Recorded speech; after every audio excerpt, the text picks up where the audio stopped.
पावसाळ्यात जुलैच्या मध्यात जेव्हा धो पाऊस कोसळायला पाहिजे, ओढे नाले आणि भाताची खासरं शेतं तुडुंब पाण्याने भरलेली असायला हवी, तेव्हा तळ कोकणात भयान दृश्य दिसतंय. असं वाटतं जसं जणू भर उन्हाळ्यात मराठवाड्यातल्या सुकलेल्या पिकाकडे बघावं. अशी चित्र मराठवाड्यासाठी नवीन नाही आहेत.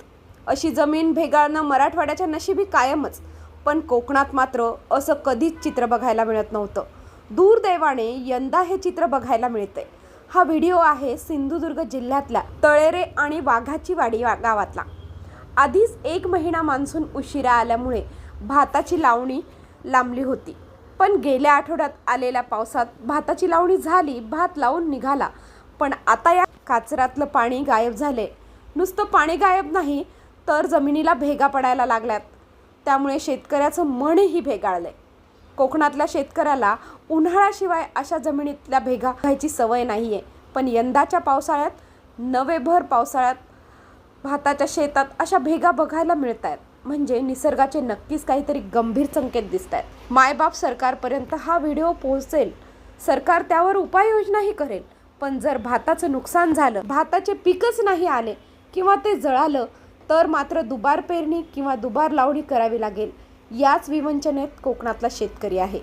सिंधुदुर्गचे पालकमंत्री निलेश राणे यांनी भाताच्या शेतात जाऊन शेताची पाहणी केली, शेतकऱ्यांबरोबर संवाद साधला. ह्या वर्षी एल निनोच्या इफेक्टमुळे तसं शेतकऱ्यांसाठी एक आव्हानात्मक असा एक वर्ष आहे.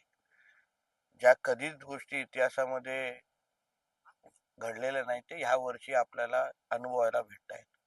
आंबा काजूची परिस्थिती वाईट आहे. आज भात शेतीमध्ये जे काही तुम्ही आज तिथे पाहिले ते आमच्या कोकणामध्ये कधीच आतापर्यंत तरी झालेलं नव्हतं. आणि म्हणून आज जिल्ह्याचा पालकमंत्री म्हणून मी स्वतः पाहायला आलेलो आहे. माझ्याबरोबर माझ्या कृषी अधीक्षक मॅडम आहेत, तहसीलदार आहेत, सगळी प्रशासकीय यंत्रणा आहेत.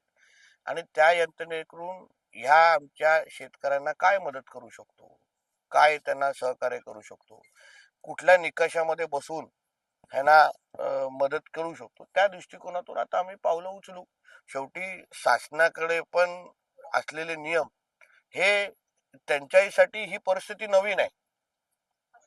अशा पद्धतीच्या भात शेतीवर ही परिस्थिती येणं हे कुठल्याच अजूनपर्यंत शासनाने अनुभवलेलं नव्हतं. आणि म्हणून आम्ही पण त्याचा अभ्यास करून कुठल्या निकषांतर बसवलं पाहिजे. गेल्या वर्षी जो 15 मेला आलेला पाऊस आजपर्यंत आज ह्या जुलै महिन्यामध्ये अशी परिस्थिती आमच्या कोकणामध्ये आम्ही कधीच पाहिली नाही की पाऊसच नाही. आणि म्हणून ते सगळे निकष कुठल्या निकषामध्ये बसवायचं, कुठले निकष बदलायचे, या सगळ्या दृष्टिकोनातून आता आम्ही पावलं उचलणार आहोत.